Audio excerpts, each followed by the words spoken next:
नमस्कार, news night में के इस खास अंक में आप सभी का स्वागत है। मैं हूं आपके साथ आरेंद्र और मेरे साथ मौजूद है मेरी सहयोगी ममता। प्रधानमंत्री नरेंद्र मोदी साउथ अफ्रीका के दौरे पर हैं, जहां वो ब्रिक्स सम्मेलन में शिरकत करने के लिए पहुंचे हुए हैं। तो जोहानिसबर्ग से क्या है बड़ी खबरें, दिखाएंगे आपको विस्तार से। होगी बात पीएम मोदी के आने वाले अब ग्रीस दौरे की भी, जहां वो कल पहुंचेंगे। इसके अलावा दिखाएंगे चंद्रयान 3 से जुड़ा हुआ अभी तक का हर अपडेट और दिन भर की सारी महत्वपूर्ण खबरें लेकर हम हाजिर हैं। तो आइए शुरुआत करते हैं हेडलाइंस के साथ। ब्रिक्स शिखर बैठक में संगठन के विस्तार का फैसला। मिस्र, इथियोपिया, ईरान, अर्जेंटीना, संयुक्त अरब अमीरात और सऊदी अरब 6 देश हुए शामिल। पीएम मोदी ने कहा, हम ब्रिक्स के विस्तार के हिमायती। नए सदस्य देशों से भारत के अच्छे संबंध। संयुक्त राष्ट्र सुरक्षा परिषद के ढांचे में भी बदलाव की वकालत की।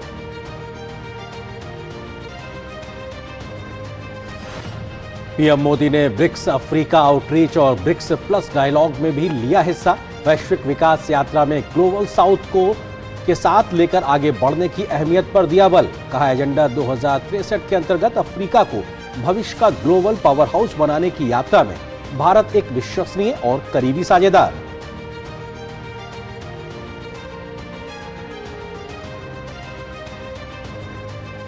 और ब्रिक्स से इतर पीएम मोदी ने की द्विपक्षीय मुलाकातें। इथियोपियाई प्रधानमंत्री अबी अहमद से आपसी सहयोग को मजबूत करने पर चर्चा। मोजाम्बिक, सेनेगल और ईरान के राष्ट्रपतियों से भी मुलाकात। आपसी रिश्तों की मजबूती पर हुई चर्चा।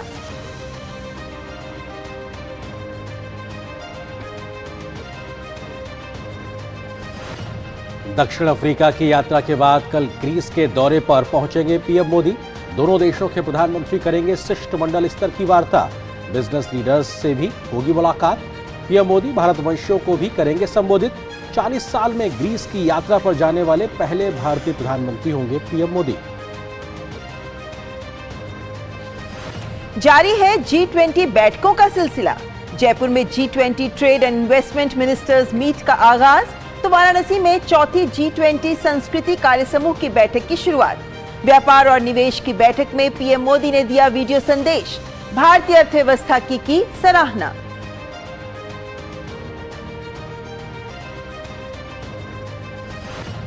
हिमाचल प्रदेश में बाढ़ और भूस्खलन से तबाही का सिलसिला जारी। कुल्लू के पानी में भूस्खलन से 4 इमारतें ढहीं। किसी के हताहत होने की खबर नहीं। शिमला में पिछले 24 घंटे में 80 मिलीमीटर बारिश हुई दर्ज। मौसम विभाग ने कल के लिए जारी किया येलो अलर्ट। 69वें राष्ट्रीय फिल्म पुरस्कारों का ऐलान। रॉकेटरी द नाम्बी इफेक्ट को सर्वश्रेष्ठ फीचर फिल्म का पुरस्कार। Allu Arjun Pushpa the rise film के लिए सर्वश्रेष्ठ अभिनेता, तो आलिया भट्ट और कृति सेनन बनी संयुक्त रूप से सर्वश्रेष्ठ अभिनेत्री। कश्मीर फाइल्स को राष्ट्रीय एकता पर सर्वश्रेष्ठ फिल्म के लिए नरगिस दत्त पुरस्कार।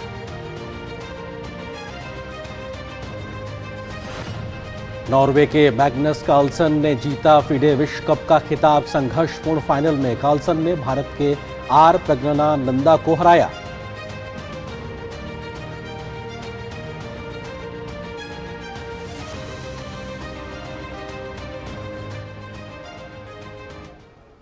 तो हेडलाइंस के बाद आइए देखते हैं खबरें विस्तार से और शुरुआत करते हैं सबसे पहले प्रधानमंत्री नरेंद्र मोदी के साउथ अफ्रीका के दौरे से जुड़ी खबरों के साथ।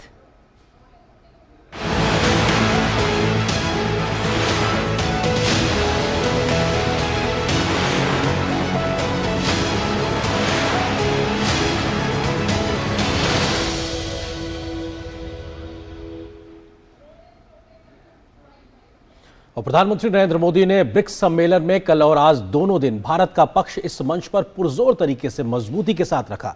उन्होंने जहां ब्रिक्स देशों के आपसी सहयोग को बढ़ाने पर जोर दिया, तो दुनिया की भलाई के लिए भी कई मंत्र दिए। बिल्कुल, और आज 6 नए देशों की ब्रिक्स में सदस्यता देने की घोषणा भी हुई। तो अफ्रीकी देशों समेत ब्रिक्स प्लस डायलॉग में भी आपसी सहयोग बढ़ाने पर सहमति बनी। पीएम मोदी ने ग्लोबल साउथ की आवाज को और बुलंद करने की बात कही है, तो 20वीं सदी के विश्व संस्थाओं में जरूरी बदलाव के लिए भी पुरजोर तरीके से वकालत की है। ब्रिक्स संगठन के विस्तार को मंजूरी के साथ ही जनवरी 2024 से अब सदस्य देशों की संख्या बढ़कर 11 हो जाएगी। इस 15वें ब्रिक्स शिखर सम्मेलन की सबसे बड़ी उपलब्धि रही इस समूह का विस्तार। जिसमें पश्चिम एशिया, लैटिन अमेरिका और अफ्रीका की भागीदारी इन सदस्यों को जोड़कर बढ़ी। अब भारत जोहानिसबर्ग की उपलब्धियों को दिल्ली लेकर जाना चाहेगा, जहां G20 के शिखर सम्मेलन पर भारत ग्लोबल साउथ की साझेदारी को और मजबूत करेगा।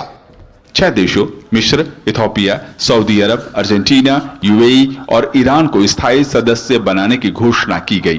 प्रधानमंत्री नरेंद्र मोदी ने ब्रिक्स के विस्तार का स्वागत किया है और उन्होंने दोहराया कि भारत हमेशा से इसका पक्षधर रहा है।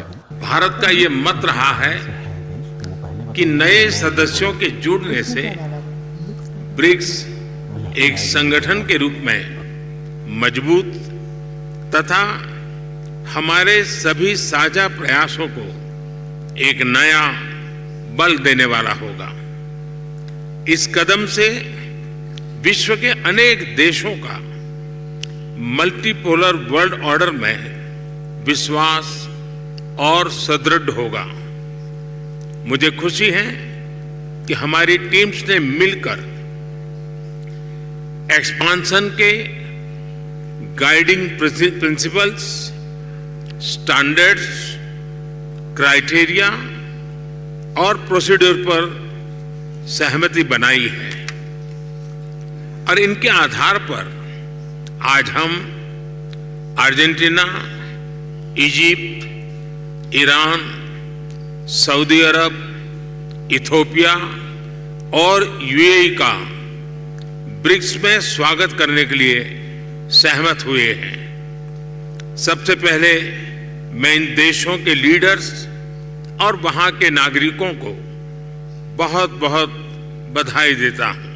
ब्रिक्स के घोषणा पत्र में संयुक्त राष्ट्र सुरक्षा परिषद के विस्तार की वकालत की गई। प्रधानमंत्री मोदी ने कहा कि ब्रिक्स का विस्तार अन्य विश्व संस्थानों में सुधार का संदेश देता है। उन्होंने कहा कि यह अन्य संगठनों के लिए भी मिसाल बन सकता है। ब्रिक्स का विस्तार एवं आधुनिकीकरण इस बात का संदेश है कि विश्व के सभी इंस्टीट्यूशंस को बदलते समय की परिस्थितियों के अनुरूप ढलना चाहिए। ये एक ऐसी पहल है जो 20वीं सदी में स्थापित अन्य ग्लोबल इंस्टीट्यूशंस के रिफॉर्म के लिए एक मिसाल बन सकता है। ब्रिक्स घोषणा पत्र में कहा गया कि राजनीति व सुरक्षा, आर्थिक व वित्त, संस्कृति, जिसमें लोगों के बीच आपसी सहयोग बढ़े, ऐसे 3 स्तंभों पर आधारित तरक्की के लिए रूपरेखा तैयार की गई है। ब्रिक्स घोषणा पत्र में समानता और आपसी सम्मान के तहत मानवाधिकार और बुनियादी स्वतंत्रता की रक्षा के लिए सभी देशों के साथ सहयोग करने पर भी बल दिया गया है। जोहानिसबर्ग में सभी ब्रिक्स देश एक स्वर में बोले कि रूस, यूक्रेन सहित सभी चल रहे वैश्विक संघर्षों का समाधान पीसफुल या शांतिपूर्वक तरीके से होना चाहिए, डायलॉग और डिप्लोमेसी के द्वारा होना चाहिए। इस रुख की वकालत भारत लगातार तमाम वैश्विक मंचों पर करता आया है। इस शिखर सम्मेलन की दूसरी बड़ी उपलब्धि थी यूएन सिक्योरिटी काउंसिल में सुधार की मांग। सिक्योरिटी काउंसिल को आज के वक्त के हिसाब से ज्यादा रेलेवेंट और ज्यादा रिप्रेजेंटेटिव बनाना। मेरे सहयोगी आशुतोष सिंह और शुभेंदु घोष और कैमरामैन वाई के लोकनाथ के साथ Amritpal Singh, DD news, Johannesburg. तो जाहिर है कि ब्रिक्स के मंच से कुछ बड़े संदेश पूरे विश्व के लिए गए हैं जो बेहद महत्वपूर्ण है। लेकिन उससे पहले आइए आपके सामने ये तस्वीर रखना चाहेंगे कि जो ब्रिक्स है इसमें कौन कौन से देश किस किस तरह से अलग अलग कॉन्टिनेंट से जुड़ रहे हैं। ब्राजील, जो ये वो देशों की बात करें जो पहले से ही यानी ब्रिक्स जिनके अक्षरों से जुड़ा है। ब्राजील जो कि लैटिन अमेरिका का देश है, दक्षिण अफ्रीका हम जानते ही हैं कि अफ्रीका का देश है। इसके अलावा चीन और भारत जो एशिया से और यूरेशिया से रूस, ये 5 देश जो अभी तक थे लेकिन अब इसका विस्तार हुआ। बिल्कुल, और नए जो देश जुड़े हैं उसमें अगर पहले बात की जाए तो लैटिन अमेरिका से अर्जेंटीना एक तरीके से जुड़ता हुआ नजर आ रहा है। इस 6 में से इन सदस्यों को जोड़ा गया है। इथियोपिया को जोड़ा गया है, सऊदी अरब को जोड़ा गया है, मिस्र, यूएई और ईरान, ये 6 ऐसे सदस्य देश हैं इनको नए तौर पर सदस्यता दी गई। और निश्चित तौर से 5 पहले सदस्य थे और ये 6 नए, कुल मिला के अब 11 सदस्य होते नजर आ रहे हैं। बिल्कुल, लेकिन ये जो देश नए जुड़े हैं साथ में, इनका क्या महत्व है या इनकी कैसी मेकअप है, इनके ऊपर भी क्या जानकारी आपके सामने रखना चाहेंगे इस बात को। लेकिन अगर सबसे पहले हम सऊदी अरब की बात करना चाहें तो सऊदी अरब का अगर आप नजर डालें कुछ आंकड़ों पर कि विश्व जीडीपी में सऊदी अरब का योगदान है 1.32%, तो वहीं इसकी जनसंख्या है लगभग 3 करोड़ 60 लाख। और सऊदी अरब जैसा हम जानते हैं कि ये एशिया का देश जिसे अब शामिल किया गया ब्रिक्स में। तो बिल्कुल ये सऊदी अरब की बात हुई, इसके अलावा हम अगले देश का जिक्र करते हैं और किस तरीके से महत्वपूर्ण तरीके से अन्य देशों का भी योगदान है, या कहा जाए संयुक्त अरब अमीरात के लिहाज से बात की जाए तो विश्व जीडीपी में इसका लगभग 0.51% योगदान है। इसके अलावा लगभग 1 करोड़ जनसंख्या इसकी है और एशिया का हिस्सा, यानी कि ये एशिया से एक तरीके से इस देश का, इस मंच का रिप्रेजेंटेशन करता नजर आएगा। संयुक्त अरब अमीरात की अगर हम बात की जाए तो ये दो महत्वपूर्ण देशों का हमने जिक्र किया। लेकिन अर्जेंटीना जो देश, जो लैटिन अमेरिकी देश है महत्वपूर्ण, पहले ही ब्राजील लैटिन अमेरिका से इस ग्रुप में था, लेकिन अब अर्जेंटीना को भी जोड़ा गया है जिसकी जीडीपी में योगदान 0.73% है। तो वहीं 4 करोड़ 60 लाख इसकी जनसंख्या है। जैसा हमने कहा लैटिन अमेरिका का हिस्सा है ये, तो इस महाद्वीप को, उपमहाद्वीप को भी इसमें और प्रतिनिधित्व मिला है। और चौथे देश के लिहाज से अगर बात की जाए तो चौथा देश भी बेहद महत्वपूर्ण, मिस्र की बात की जाए और विश्व जीडीपी में मिस्र का योगदान 1% से भी ज्यादा है, 1.03% है और लगभग 10 करोड़ जनसंख्या इसकी है। ये अपने आप में एक ज्यादा जनसंख्या वाले देश के तौर पे भी देखा जा रहा है और अफ्रीका में ये स्थित है, तो उस लिहाज से देखा जाए तो अफ्रीका का प्रतिनिधित्व ब्रिक्स के मंच पे करेगा। इन 4 देशों का हमने भी जिक्र किया। 5वां देश कौन सा है? ईरान। ममता बताइए। बिल्कुल, और ईरान की अगर हम बात करते हैं, जैसे हम जानते ही हैं कि ये ईरान पश्चिमी एशिया का हिस्सा है। इसकी विश्व जीडीपी में योगदान 1% से कम 0.97% है। 8.5 करोड़ यहाँ की जनसंख्या है। एशिया का ये देश बेहद महत्वपूर्ण माना जाता है। जब प्राकृतिक संसाधनों की, तेल गैस की बात होती है तो एशिया से एक और देश यानी ईरान भी अब इस ग्रुप में शामिल हो गया है। बिल्कुल, और हम अगले देश के लिहाज से बात करें तो इथियोपिया की बात की जाती है। विश्व जीडीपी में इसका योगदान काफी कम है, 0.23% ही इसका योगदान है और लगभग 10.5 करोड़ जनसंख्या है, यानी कि जनसंख्या इसकी ज्यादा है, लेकिन आर्थिक लिहाज से देखा जाए संभावनाएं अभी बहुत है। और अफ्रीका का ये हिस्सा है, यानी अफ्रीका कॉन्टिनेंट जिसकी हम जिक्र करते हैं उसके तरीके से ये एक तरीके से शामिल है। तो इन 6 नए देशों की क्या है स्थिति उसका हमने जिक्र किया और 5 पहले के, और ये 6 देश कुल मिला के 11 देश एक तरीके से ब्रिक्स के नए सदस्य देशों के तौर पे बनते नजर आएंगे। बिल्कुल, तो ये बात थी इन देशों की। लेकिन अगर ब्रिक्स शिखर सम्मेलन की ही खबर को आगे बढ़ाएं तो हम जानते हैं कि कैसे इस ब्रिक्स शिखर सम्मेलन का ये तीसरा दिन था आज, और इस तीसरे दिन प्रधानमंत्री मोदी ने ब्रिक्स अफ्रीका आउटरीच और ब्रिक्स प्लस डायलॉग में हिस्सा लिया। बिल्कुल, और इन तमाम चीजों के बारे में विस्तार से हम बातचीत भी करेंगे। हमारे साथ में मेहमान भी जुड़ गई हैं, उनकी ओर भी हम रुख करेंगे। स्वास्थ्य राव हमारे साथ में इस वक्त जुड़ गई हैं, खास मेहमान हैं, विदेश मामलों की जानकार हैं, इस वक्त हमारे साथ में जुड़ी हुई हैं। स्वास्थ्य जी, स्वागत है आपका हमारे साथ जुड़ने के लिए। और बेहद महत्वपूर्ण, क्योंकि किस तरीके से देखा जाए आज के ब्रिक्स के मंच से जो सबसे बड़ी खबर निकल के आई है उस लिहाज से कहा जा सकता है कि 6 नए देशों का शामिल होना अब 1 जनवरी से, ये अपने आप में बड़ी बात, क्योंकि लगातार इस बात को लेकर बहुत दिनों से चर्चा चल रही थी और आज इसकी घोषणा हो गई है। स्वास्थ्य जी। हाँ बिल्कुल, और पहले तो मैं आपको भी बधाई दूंगी। आप दोनों लोगों ने जो एक यहाँ पे ओवरव्यू प्रेजेंट किया है एक्सपेंशन का, वो बहुत अच्छा था और उसमें बहुत आपने रेलेवेंट डेटा के साथ उसको प्रेजेंट किया था। क्योंकि देखिए, एक बात जो लगातार ब्रिक्स के बारे में क्रिटिसिज्म के रूप में कही जाती है भारत की तरफ से और भी देशों की तरफ से, कि जो ब्रिक्स की इकोनॉमीज है वो बेसिकली चाइना द्वारा डोमिनेटेड इकोनॉमीज है। तो ऐसे में ये जो 6 नए समूह आ रहे हैं, ग्रुप मतलब 6 नए देश आ रहे हैं और ब्रिक्स का एक्सपेंशन हुआ है 1 जनवरी 2024, यानी महज ही कुछ महीनों बाद ये फॉर्मल मेंबर्स भी हो जाएंगे, फुल मेंबर्स हो जाएंगे। तो डेफिनेटली जो चाइना का एक सिंगुलर डोमिनेशन था उसको थोड़ा सा अच्छा बैलेंस मिलेगा, ये पहली बात इंपॉर्टेंट है। दूसरी बात इंपॉर्टेंट ये है कि ये सारे वो देश हैं जो ग्लोबल साउथ का प्रतिनिधित्व करते हैं, और ग्लोबल साउथ और भारत का जो मैं कहूंगी कि एक बहुत इंपॉर्टेंट फॉरेन पॉलिसी इंपेरेटिव है भारत के लिए। इसके बाद हम G20 में भी लगातार इन्हीं बातों को करते हैं, तो ये भी एक अच्छा शुभ संकेत है। तीसरी चीज ये कि ये जो जितने देश इसमें आए हैं उन सबका भारत से अच्छा संबंध है। स्पेशली UAE के साथ हमारा बहुत ही गहरा ट्रेड संबंध है। हम बहुत अच्छा ट्रेडिंग पार्टनर है हमारा UAE, तो बहुत अच्छी बात है ये। अर्जेंटीना, बाकी ये जितने कंट्रीज हैं सबको हम कहीं ना कहीं हमारा इनसे अच्छा रिलेशन है। पर्टिकुलरली ईरान SCO के बाद अब ये दूसरा ऐसा महत्वपूर्ण मैं कहूंगी प्लेटफॉर्म है जहां ईरान भी अब हमारे साथ है, और कहीं ना कहीं ये दिखाता है कि जो इंडिया की आउटरीच है सेंट्रल एशिया में और स्पेशली चाबहार और इस तरह के जो प्रोजेक्ट्स हैं, वो अब हम केवल उसके लिए SCO पे ही नहीं डिपेंडेंट है, बल्कि अब हमारे पास एक और प्लेटफॉर्म होगा उसको आगे करने का।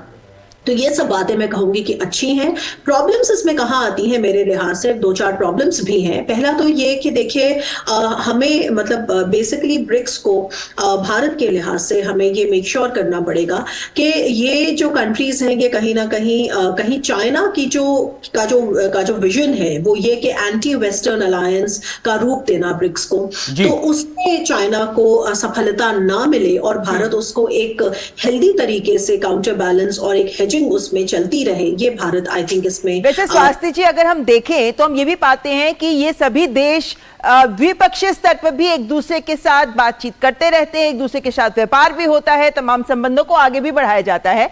भारत के सबसे अच्छे संबंध है, ये जग जाहिर है, लेकिन ऐसे में इनके आपसी संबंधों पर किस तरह के आप देखते हैं फर्क भी पड़ेगा जब अलग मंचों पर ये देश एक साथ आते हैं। और अब ब्रिक्स में भी एक और मंच ऐसा आपने कहा मिल गया है जहां पर ये दो देश आपस में, बहुत सारे देश ऐसे हैं जो अलग अलग गुट में एक दूसरे के साथ खड़े दिखते हैं। इक्वेशंस को कैसे अफेक्ट करता है ये पहलू? बिल्कुल, देखिए ये मैं वही बात कर रही थी कि एक और प्रॉब्लम है जिसको ब्रिक्स को सॉल्व करना है, अभी नहीं तो आगे, वो ये कि जो कॉमन स्ट्रेटेजिक विजन है वो क्या है। क्या ऐसा कुछ है जिसको हम कहते हैं कि कॉमन स्ट्रेटेजिक विजन है या कॉमन इकोनॉमिक विजन है? पहले दोनों बातें अलग अलग करते हैं। कॉमन स्ट्रेटेजिक विजन से मेरा मतलब ये है कि हम यहाँ पे जो कंट्रीज हैं सबके फॉरेन पॉलिसी इंपेरेटिव्स अलग अलग हैं। कहीं ना कहीं जो बात हमें कॉमन करती है वो ये कि भारत के द्विपक्षीय संबंध सबसे अच्छे हैं। एक आप चाइना को हटा दे तो उसके अलावा बाकी सारे देश ऐसे हैं जिनसे भारत के संबंध बहुत अच्छे हैं। कहीं ना कहीं फिर हम इसको एक प्रेशर ग्रुप के तरह से भी इस्तेमाल कर सकते हैं कि हम अपने LAC के प्रॉब्लम में एक अच्छा उसको काउंटर बैलेंस प्रदान करें। यह भी हमें देखने को मिला है कि ब्रिक्स जो ग्रुपिंग है अभी उसमें पाकिस्तान नहीं है, तो SCO के मुकाबले जहां पे पाकिस्तान के होने की वजह से और चाइना के होने की वजह से हम कोई वहां पे बहुत इंपॉर्टेंट काम नहीं कर पाते, क्योंकि LAC और LOC दोनों की ही प्रॉब्लम साथ रहती हैं। उसके उलट ब्रिक्स में अभी पाकिस्तान की कोई एंट्री नहीं है, भारत की कोशिश होगी कि ना हो, और ऐसे में भारत की वहां पे स्थिति मजबूत होती दिखती है। लेकिन एट द सेम टाइम ये सब कहने के बावजूद आई थिंक अभी ये थोड़ा प्रीमैच्योर है कि हम ये बताएं कि कॉमन स्ट्रेटेजिक विजन क्या होगा, और जब तक एक कॉमन स्ट्रेटेजिक विजन नहीं होगा तब तक हम कुछ मार्जिनल इश्यूज पे लगातार काम कर सकते हैं, जैसे कि हम लोकल करेंसीज में ट्रेड बढ़ाने की बात कर सकते हैं। हम जो ब्रिक्स का जो न्यू डेवलपमेंट बैंक है उसमें हम और लेंडिंग प्रोसीजर्स ला सकते हैं। हम इस तरह से ग्लोबल साउथ के साथ और अपने रिश्ते सुदृढ़ कर सकते हैं। हम G20 में पूरे अफ्रीकन यूनियन को लाने की बात कर रहे हैं। तो जो बात आप कह रहे हैं स्वस्ति जी, भारत की अध्यक्षता में वो काम एक तरीके से G20 में हो भी रहा है। आप हमारे साथ बनी रही, आपसे हम ये चर्चा जारी रखेंगे। उससे पहले हम आज के और भी जो डेवलपमेंट्स रहे हैं जोहानिसबर्ग से, उसकी खबर भी दर्शकों दिखाते हैं। आपसे गुजारिश है आप हमारे साथ बने रहिए। ब्रिक्स शिखर सम्मेलन के तीसरे दिन प्रधानमंत्री मोदी ने ब्रिक्स अफ्रीका आउटरीच और ब्रिक्स प्लस डायलॉग में भी हिस्सा लिया। बिल्कुल, और अपने संबोधन में पीएम ने वैश्विक दक्षिण को साथ लेकर आगे बढ़ने की अहमियत पर बल दिया और अफ्रीका को भविष्य के ग्लोबल पावर हाउस बनाने की यात्रा में भारत एक विश्वसनीय और करीबी साझेदार है, इस बात को भी रेखांकित किया। अफ्रीका, एशिया और लैटिन अमेरिका के देशों के साथ विचार साझा करने के महत्वपूर्ण मंच ब्रिक्स अफ्रीका आउटरीच और ब्रिक्स प्लस डायलॉग में प्रधानमंत्री मोदी ने हिस्सा लिया। जोहान्सबर्ग में आयोजित इस बैठक में पीएम मोदी ने वैश्विक विकास यात्रा में वैश्विक दक्षिण को साथ लेकर आगे बढ़ने की अहमियत पर बल दिया। पीएम मोदी ने अफ्रीका के साथ भारत के और मजबूत होते सहयोग का भी जिक्र किया। पीएम मोदी ने कहा कि विभिन्न क्षेत्रों में द्विपक्षीय संबंध आगे बढ़ रहे हैं। सूडान, बुरुंडी और रवांडा में पावर प्रोजेक्ट्स में हो या इथियोपिया और मलावी में शुगर प्लांट्स, मोजाम्बिक, कोत दीवार और एस्वातिनी में टेक्नोलॉजी पार्क्स हो या तंजानिया और युगांडा में भारतीय विश्वविद्यालयों द्वारा बनाए गए कैंपस, भारत ने अफ्रीका के देशों की कैपेसिटी बिल्डिंग और इंफ्रास्ट्रक्चर डेवलपमेंट को हमेशा प्राथमिकता दी है। पीएम मोदी ने कहा कि एजेंडा 2063 के अंतर्गत अफ्रीका को भविष्य का ग्लोबल पावर हाउस बनाने की यात्रा में भारत एक विश्वसनीय और करीबी साझेदार है। पीएम ने कहा कि आज भारत अफ्रीका का चौथा सबसे बड़ा व्यापार साझेदार है और 5वां सबसे बड़ा निवेशक भी है। पीएम ने कहा कि हर मुश्किल घड़ी में भारत अफ्रीकी देशों के साथ खड़ा रहा है। लगभग 4,400 भारतीय पीसकीपर्स, जिनमें महिलाएं भी शामिल हैं, अफ्रीका में शांति और स्थिरता बहाल करने के लिए अपना योगदान दे रहे हैं। आतंकवाद और पायरेसी के विरुद्ध लड़ाई में भी हम अफ्रीका के देशों के साथ मिलकर काम कर रहे हैं। कोविड महामारी के मुश्किल समय में हमने अनेक देशों को खाद्य पदार्थों और वैक्सीन की आपूर्ति की। अब हम अफ्रीकी देशों के साथ मिलकर कोविड और अन्य वैक्सीन की ज्वाइंट मैन्युफैक्चरिंग पर भी काम कर रहे हैं। मोजाम्बिक और मालावी में साइक्लोन हो या मेडागास्कर में फ्लड्स, भारत फर्स्ट रिस्पॉन्डर के रूप में सदैव अफ्रीका के साथ कंधे से कंधा मिलाकर खड़ा रहा है। वैश्विक दक्षिण को लेकर भारत की प्रतिबद्धता दोहराते हुए पीएम मोदी ने कहा कि भारत सभी देशों को एक परिवार के रूप में देखता है। पीएम ने भारत की अध्यक्षता में G20 में अफ्रीकी देशों का प्रतिनिधित्व बढ़ाए जाने की पहल का भी उल्लेख किया। ग्लोबल साउथ की चिंताओं को मुख्य धारा में शामिल करने के लिए हमने 3 अफ्रीकी देशों तथा कई विकासशील देशों को गेस्ट कंट्री के रूप में आमंत्रित किया है। भारत ने अफ्रीकन यूनियन को G20 की स्थायी सदस्यता देने का प्रस्ताव भी रखा है। एक्सेलेंसी, मेरा मानना है कि ब्रिक्स और आज उपस्थित सभी मित्र देश मिलकर मल्टीपोलर वर्ल्ड को सशक्त करने में सहयोग कर सकते हैं। दक्षिण अफ्रीका के राष्ट्रपति सिरिल रामाफोसा ने अपने संबोधन में अफ्रीकी संघ और ब्रिक्स के बीच साझेदारी के महत्व पर चर्चा की। उन्होंने कहा कि इससे भविष्य में काफी लाभ होगा। The African Continental Free Trade Area, once fully operational, will unlock the benefits of the continental market and generate substantial opportunities for African countries, but also for other countries. To make use of these opportunities, Africa is looking to BRICS partnership to unlock infrastructure and development financing. BRICS शिखर सम्मेलन के दौरान global south के देशों की प्राथमिकताओं और चिंताओं पर बल दिया गया। भारत हमेशा से इन देशों के लिए आवाज उठाता रहा है। पीएम मोदी लगातार कई प्रमुख मंचों पर मजबूती से इसको लेकर बात रखते आए हैं। जोहान्सबर्ग से अमृतपाल सिंह, शुभेंदु घोष और अरुण शर्मा के साथ ब्यूरो रिपोर्ट, डीडी न्यूज। तो 3 दिन चला ब्रिक्स शिखर सम्मेलन जो आज तीसरे दिन समाप्त हुआ और ऐसे में इस शिखर सम्मेलन के बाद जारी किया गया जोहान्सबर्ग घोषणा पत्र आपके सामने रखना चाहेंगे। कौन सी बड़ी बातें हैं जो इस घोषणा पत्र का हिस्सा बनी? इस घोषणा पत्र में समावेशी बहुपक्षवाद को लेकर काफी आवाज बुलंद की गई, यानी मल्टीलेटरलिज्म, इसको लेकर, जिसमें यह कहा गया है कि अंतरराष्ट्रीय नियम आधारित व्यवस्था होनी चाहिए जिसका पालन सबको करना चाहिए। बिल्कुल, इसके अलावा अधिक जवाबदेही, अंतर्राष्ट्रीय और बहुपक्षीय प्रणाली का भी जिक्र साफ तौर से इसमें किया गया है इस घोषणा पत्र की अगर बात की जाए तो।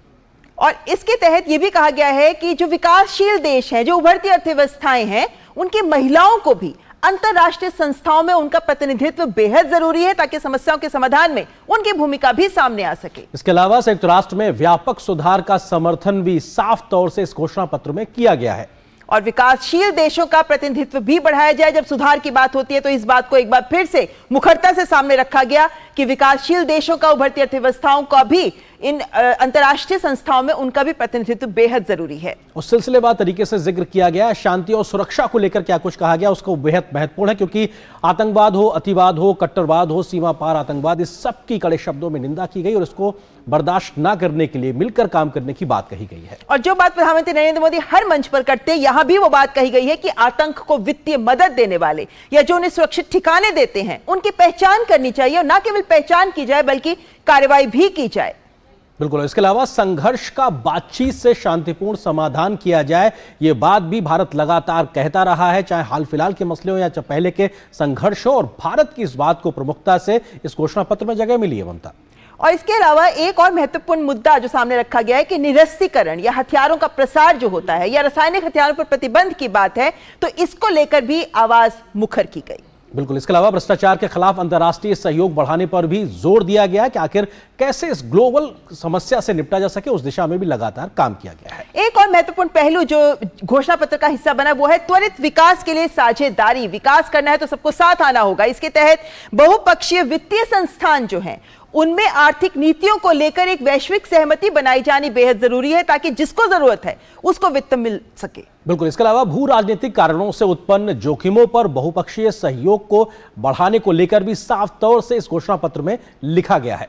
और एक समस्या जो बहुत देशों के सामने आ रही है, उच्च ऋण यानी डेट के नीचे जो दबे हुए देश हैं उनके लिए जो चुनौतियां सामने आ रही हैं जिससे उनका विकास बाधित होता है, उसका भी समाधान निकाला जाए, इस पर भी जोर दिया गया है। और इसके अलावा विकास को कैसे गति दी जाए, एसडीजीज जो है सतत विकास के 2030 के लक्ष्य है, उसका जो एजेंडा है उसके कार्यान्वयन में तेजी लाना, इसको लेकर भी घोषणा पत्र में साफ तौर से बात रखी गई है। और इस बड़े बिंदु की बात करें, सतत विकास की बात करें जिसके लिए साझेदारी की बात है, तो उसके तहत जैव विविधता संरक्षण पर सहयोग, इस मुद्दे को भी सामने लाया गया है। हमने देखा बिग कैट्स का मुद्दा आज प्रधानमंत्री ने उठाया। इसके अलावा जलवायु प्रौद्योगिकी हस्तांतरण की बात की गई है, अतिरिक्त वित्त जुटाने और वैश्विक महामारी की रोकथाम समेत तैयारियों पर सहयोग की बात भी साफ तौर से कही गई है। ये अपने आप में महत्वपूर्ण तमाम बिंदु हैं। क्लाइमेट चेंज को लेकर हम जानते हैं कि प्रौद्योगिकी हस्तांतरण की बात लगातार की जाती रही है, लेकिन वैश्विक महामारी कोविड हमें उदाहरण दे ही गया है जिसके चलते ये बात आई है कि इसकी रोकथाम कैसे की जाए और इसको लेकर जो तैयारी होनी चाहिए, जो प्रतिक्रिया होनी चाहिए, उसको लेकर भी सब देशों को सहयोग करना चाहिए। और इसी के तहत आता है अगला बिंदु जो कहता है कि ब्रिक्स वर्चुअल वैक्सीन रिसर्च और विकास केंद्र जो बना रहे हैं उसको भी पुरजोर समर्थन इस मंच पर मिला। बिल्कुल, इसके अलावा जो महत्वपूर्ण एक तथ्य है वो है पीपल टू पीपल कनेक्ट की बात की जाए तो वो उसको बढ़ाने पर भी जोर है। युवाओं के सतत विकास के लिए उद्यमिता और नवाचार को बढ़ावा देने के लिए ब्रिक्स देश सहमत हुए हैं। बिल्कुल, साथ ही ब्रिक्स युवा परिषद की रूपरेखा को अंतिम रूप दिया गया है जिसकी इस मंच पर सराहना की गई क्योंकि इसके लिए काफी एफर्ट्स किए गए, जिसके बाद अब ये रूपरेखा तैयार है। इसके अलावा ब्रिक्स खेल सहयोग फ्रेमवर्क के लिए संयुक्त कार्य समूह की स्थापना का प्रस्ताव भी साफ तौर से इस बार के घोषणा पत्र में दिखाई पड़ रहा है। तो ये कुछ बड़े बिंदु आपके सामने हमने रखे जो जोहान्स घोषणा पत्र का हिस्सा बनते हैं और इसके आधार पर अब ये मंच अपनी कार्यवाही को और आगे बढ़ाएगा और यही है वो बिंदु जो ब्रिक्स को आगे दशा दिशा दिखाएंगे। बिल्कुल, हमारी चर्चा जारी रहेगी क्योंकि खास मेहमान स्वास्थ्य राव विदेश मामलों की जानकार हमारे साथ लगातार बनी हुई। फिलहाल एक छोटे से ब्रेक के लिए रुकते हैं, बहुत जल्द वापस आते हैं, उनके साथ इस चर्चा को जारी रखेंगे।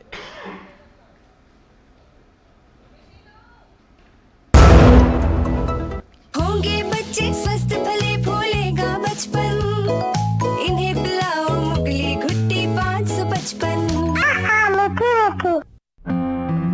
4-5 दिनों से तेज बुखार है, सिर, शरीर के जोड़ों और आंखों के पीछे दर्द भी हो रहा है। शरीर पर लाल चट्टे भी हैं, ये डेंगू के लक्षण है। डेंगू? डरिए मत, डेंगू एक साधारण वायरल बुखार है। उपयुक्त इलाज व तरल पदार्थ लेने पर घर पर ही ठीक हो जाता है। बहुत कम मामलों में बुखार के उतरने के बाद भी रक्तस्राव या बीपी कम होने पर अस्पताल में भर्ती होने की जरूरत होती है। डेंगू के लक्षण देखते ही डॉक्टर से मिलें, खून की जांच करवाएं और डेंगू से बचें। You got to be careful. बारिश है, सड़कें बदलेंगी। Switch to CF. बेटा change soon. It's monsoon. 20,000। 10. Okay. दोनों? नो 10 का 1। इतना कैश नहीं है। कोई बात नहीं, हम यूपीआई भी लेते हैं। मेरा पेमेंट ऐप अलग है। कहीं जूते वापस मिलने की जगह जूते पड़ ना जाए। ऐप दूसरा हो या तीसरा, चाहिए बस यूपीआई। आपका मोबाइल नंबर ही बन सकता है आपका यूपीआई नंबर। और अब किसी भी पेमेंट ऐप से कोई भी पेमेंट ऐप पर यूपीआई चलेगा।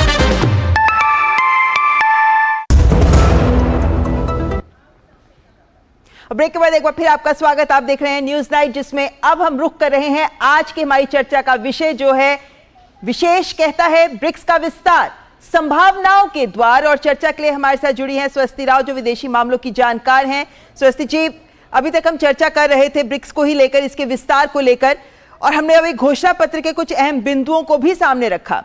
जाहिर है कि इसका विस्तार की बात करें तो बहुत संभावनाएं हैं, बहुत क्षेत्र हैं जिनमें आगे बढ़ने की संभावनाएं नजर आती हैं। लेकिन घोषणा पत्र में से एक महत्वपूर्ण बिंदु जिस पर मैं आपके विचार जानना चाहूंगी, जिस पर सहयोग की संभावनाओं पर भी बात होगी, वो है आतंकवाद, कट्टरवाद। ऐसे में पहली बार इस बात को लेकर भी सहमति जताई गई कि जो भी कॉन्फ्लिक्ट्स हैं, जिस तरीके से रूस यूक्रेन का युद्ध एक कॉन्फ्लिक्ट है हमारे सामने, इनको चर्चा के माध्यम से, विमर्श के माध्यम से ही इनका हल ढूंढा जाना चाहिए। पहली बार एक अंतरराष्ट्रीय मंच पर सभी देशों ने आकर इस मुद्दे पर सामने सहमति व्यक्त की, जब तक भारत कहता आ रहा था। कैसे देखते हैं इसे आप?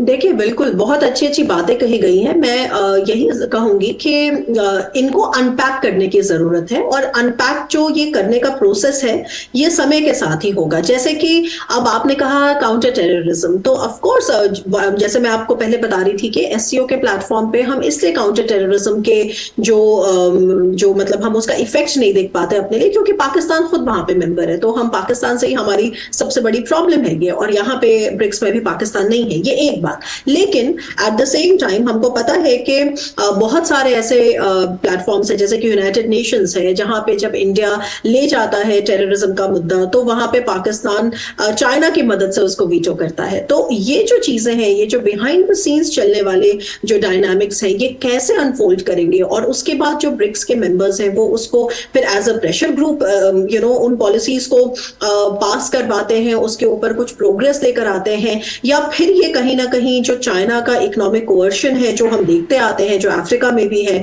बहुत सारे और देशों में भी है, वहां पर वो बलवती होता है। तो मेरा कहने का मतलब है कि ये these are great sounding ideas. कल प्रधानमंत्री ने जो प्लेनरी सेशन था उसमें ये कहा भी था कि इंडिया किस लिए स्टैंड करता है। तो उन्होंने ब्रिक्स का एक नया, आपने देखा होगा कि उन्होंने एक नए तरीके से डिफाइन किया था, नई परिभाषा दी थी कि BRICS का कैसे कैसे, what does it stand for. तो उन्होंने कहा कि हमें बैरियर्स को ब्रेक करने की जरूरत है, यानी कि यहाँ पे इंगित है कि एक्सपेंशन और होगा, और बैरियर्स को ब्रेक करके हम इकोनॉमीज को रिवाइटलाइज कराएंगे। तो जो IMF, स्पेशल ड्रॉइंग राइट्स, ये इनको और इक्विटेबल बनाएंगे। तो ये सारी चीजें हम NDB में लोन्स देंगे, इनोवेशन, स्टार्टअप्स, इनको हम लेकर आएंगे, अपॉर्चुनिटीज क्रिएट करेंगे, स्पेस में एक कॉमन स्पेस एक्सप्लोरेशन की बात करेंगे। कितने सारे बिंदु आपने अभी खुद बताए, और फ्यूचर को हम शेप करेंगे। तो ये जाहिर सी बात है कि ये एक मल्टीलैटरलिज्म में जो दुनिया भर का विश्वास खत्म हो रहा है, और भारत अपने आप को एक ऐसे सिचुएशन में पाता है जिसके ईस्ट और वेस्ट दोनों खेमों से अच्छे रिश्ते हैं। तो मल्टीलैटरलिज्म में कैसे फेथ को बढ़ाए, सवाल यही है, क्योंकि बहुपक्षवाद के लिहाज से अगर बात की जाए, मल्टीपोलर वर्ल्ड के लिहाज से बात की जाए, भारत लगातार लंबे समय से पुरजोर वकालत करता रहा है। अभी इस मंच से भी कहा है, और लेकिन घोषणा पत्र में भी साफ तौर से इस दिशा में मिलकर आगे बढ़ने की बात की गई। आपको लगता है कि यह भी एक महत्वपूर्ण संदेश है मल्टीपोलर वर्ल्ड को स्थापित करने के लिए, सबकी आवाज को मंच देने के लिए? बिल्कुल बिल्कुल, बहुत इंपॉर्टेंट संदेश है। क्योंकि देखिए, जैसे मैंने कहा कि इंडिया का स्ट्रेटेजिक विजन यही है कि हम खुद एक मिडिल ऑर्डर पावर है, और मल्टीपोलैरिटी के हम समर्थक हैं, और हम इसको स्ट्रेटेजिक ऑटोनॉमी का अपना एक एक्सप्रेशन मानते हैं। लेकिन जैसे मैंने आपसे कहा कि China on the other hand BRICS को एक एंटी वेस्टर्न अलायंस के तरीके से प्रेजेंट करना चाहता है। तो अब इन अच्छी अच्छी बातों को हम अनफोल्ड कैसे होते हुए देखेंगे, जो बिहाइंड द सीन जो डायनामिक है वो कैसे चेंज होगा या नहीं होगा। मैंने आपको एक छोटा सा उदाहरण दिया कि कैसे चाइना पाकिस्तान को सपोर्ट करता रहा है तमाम मुद्दों पर। यूनाइटेड नेशन सिक्योरिटी काउंसिल के बारे में बात हुई। आपको पता है कि अभी जो ब्रिक्स में ब्राजील और इंडिया दोनों ही दावेदार हैं परमानेंट सिक्योरिटी काउंसिल सीट के, और जहां तक इंडिया की बात आती है तो चाइना हमेशा उसको वीटो करता है। तो इस तरह के जो फ्रिक्शंस हैं ये कैसे अनफोल्ड करेंगे, इसको तो सिर्फ समय बता पाएगा। लेकिन जैसे मैंने आपसे कहा कि तब तक ऐसा नहीं है कि हम कॉमन मिनिमम स्ट्रेटेजिक विजन नहीं बना सकते, और अभी जो हम इसमें डेवलपमेंट्स देख रहे हैं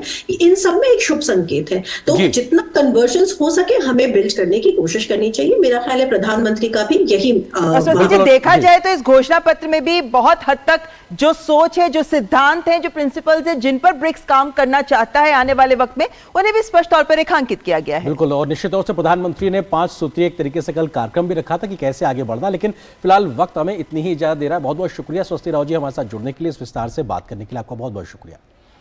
और यहाँ पर एक छोटे से ब्रेक के लिए रुकते हैं। ब्रेक के उस पार जब वापस आएंगे तो कुछ और तमाम महत्वपूर्ण खबरों से आपको हम रूबरू कराएंगे, लेकिन एक छोटे से ब्रेक के लिए रुकते हैं। होंगे बच्चे स्वस्थ भले फूलेगा बचपन, इन्हें पिलाओ मुगली घुट्टी 555। सेवा, सहयोग और समर्पण की भावना से आजादी के बाद पहली बार उपेक्षित वनटांगिया समाज की उन्नति का मार्ग प्रशस्त हुआ है। वर्ष 2017 में वनवासियों को सड़क, शिक्षा, चिकित्सा, राशन कार्ड, शौचालय, पक्के आवास, बिजली, सोलर लाइट, पेयजल जैसी मूलभूत सुविधाएं मिली हैं। वन ग्रामों को राजस्व ग्राम का दर्जा और वनवासियों को जमीनों का मालिकाना हक मिलने से इनकी जीवन शैली में बड़ा बदलाव आया है। दशकों से दबी हुई आशाओं और भावनाओं को पंख लगे हैं। वनवासियों के प्रति माननीय मुख्यमंत्री जी का समर्पण भाव इसी से पता चलता है कि वह दीपावली का पर्व वन ग्राम में ही मनाते हैं, जिससे वनवासियों का उल्लास और उमंग देखते ही बनती है। करके दिखाए जो, डबल इंजन की सरकार है वो।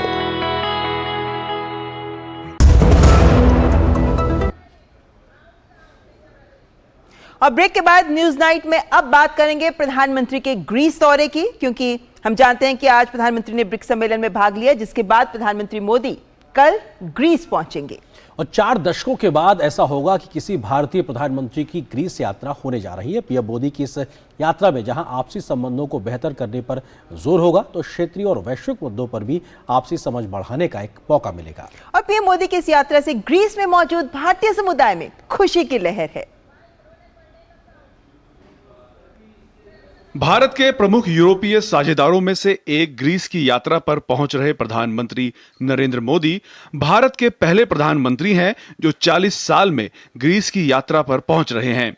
जोहानिसबर्ग में ब्रिक्स शिखर सम्मेलन में हिस्सा लेने के बाद पीएम मोदी जब ग्रीस की राजधानी एथेंस पहुंचेंगे तो वहां उनका स्वागत भव्य तरीके से किया जाएगा। ग्रीस दौरे में पीएम मोदी सबसे पहले अज्ञात सैनिकों की समाधि स्थल पर पुष्पांजलि अर्पित करने जाएंगे। पीएम मोदी का यह दौरा काफी व्यस्त रहने वाला है, जहां वो ग्रीस के प्रधानमंत्री के साथ प्रतिनिधि मंडल स्तर की वार्ता भी करेंगे और द्विपक्षीय संबंधों की मजबूती पर खासा जोर रहेगा। Both sides will look to expand and diversify the trade and investment segment of cooperation, deepen and expand the defense and security partnership, infrastructure cooperation, shipbuilding industry, something which is a great strength of Greece and where the opportunities, extensive opportunities is there, energy, agriculture, education, and as I mentioned earlier, migration and mobility. The visit would give both sides an opportunity to discuss also the regional and global issues of mutual interest and help broaden and deepen our bilateral engagement. PM Modi की Greece यात्रा के दौरान दोनों पक्ष व्यापार और निवेश के विस्तार के साथ ही बुनियादी ढांचे के सहयोग, जहाज निर्माण उद्योग में सहयोग को और गहरा और विस्तारित करने पर विचार करेंगे। ग्रीस नाटो का सदस्य होने के साथ साथ यूरोप और यूरोपीय संघ के बाजार का प्रवेश द्वार भी है। इसके साथ ही एशिया, यूरोप और अफ्रीका के लिए भी विशेष रणनीतिक स्थान पर भी स्थित है। 40 वर्षों बाद भारत के प्रधानमंत्री का ग्रीस का दौरा होने जा रहा है। ये दौरा ऐसे समय होने जा रहा है जब दुनिया भर में भारत की साख बढ़ी है। प्रधानमंत्री नरेंद्र मोदी के ग्रीस के दौरों से दोनों देशों के बीच संबंधों को नई ऊंचाई मिलने की उम्मीद है। साथ ही साथ सहयोग के क्षेत्रों का विस्तार भी होगा। दोनों प्रधानमंत्री पिछली बार सितंबर 2019 में संयुक्त राष्ट्र महासभा के मौके पर न्यूयॉर्क में मिले थे। अपनी ग्रीस यात्रा के दौरान प्रधानमंत्री मोदी दोनों देशों के बीच बिजनेस लीडर्स से मुलाकात के साथ ही यहां रह रहे भारतवंशियों को भी संबोधित करेंगे। एथेंस से मेघना देव और कैमरामैन एस चौहान के साथ